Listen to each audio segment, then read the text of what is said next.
জয় মা বললা। এখানে আমরা বললা মায়ের টানেই ছুটে এসেছি, দেখতেই পাচ্ছ যে প্রচণ্ড ভিড়।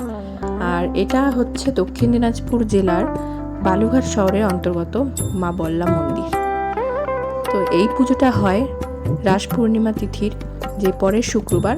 তো শুক্রবার থেকে মায়ের পুজো হয় রবিবার পর্যন্ত, আর সোমবারে হয় মায়ের বিসর্জন। তো গাইস, আজকে ছিল রবিবার, তো আমাদের আসলে আসার কথা ছিল কালকে। তো যাই হোক, মায়ের টানে আজকে আসতে হলো। তো যাই হোক, এখানে দেখতেই পাচ্ছ যে আমরা মায়ের জন্য এখানে ভোগ নিয়ে নিলাম। এখানে সব দেখতেই পাচ্ছ, সব মিষ্টি ভোগ রয়েছে। এখানে মা 3 দিনই মা এখানে মিষ্টি ভোগই গ্রহণ করেন। এখানে এই কটা দিন শুনেছি যে অন্নভোগ দেওয়া হয় না, সব এখানে মিষ্টি ভোগই দেওয়া হয়। তো দেখতে পাচ্ছ প্রচণ্ড ভিড়। এই যে আমি আর আমার বান্ধবী ছিলাম এখানে, আর পেছনেও আরও কয়েকজন রয়েছে। তো প্রচণ্ড ভিড় ঠেলে দেখতেই পাচ্ছ এখানে ভিআইপি পাস নেওয়া হলো, নয়তো মায়ের দর্শন হতো না। তো অবশেষে মায়ের দর্শন পেতে ঢুকে পড়লাম, আর অবশেষে মায়ের দর্শন পেলাম। জয় মা বললা, সবার মঙ্গল করো মা, মাগো। তো এই যে মায়ের মন্দির।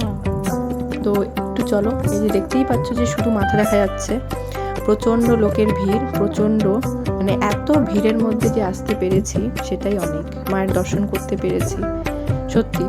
তো যাই হোক, আমাদের এখানে মায়ের পুজো টুজো দেওয়া কমপ্লিট হয়ে গেছে। এখানে আমরা সবাই এখানে এসেছি।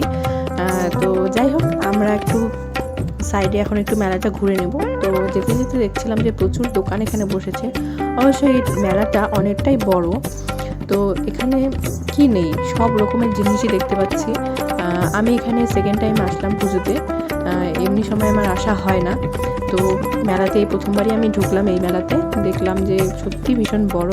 শুনেছি আমি যে অনেক বড় হয়। তো যাই হোক, আমি এই প্রথমবার এরকমভাবে দেখলাম, তো ভীষণ ভালো লাগছে। আর প্রচণ্ড ভিড়ও রয়েছে।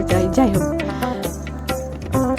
তো এখানে আমরা মেলা টেলা ঘুরে নিয়েছি, এবার বাড়ি ফিরছি। তো ভিডিওটা আর বড় করলাম না। তো যাই হোক, থ্যাঙ্কস ফর ওয়াচিং, টাটা।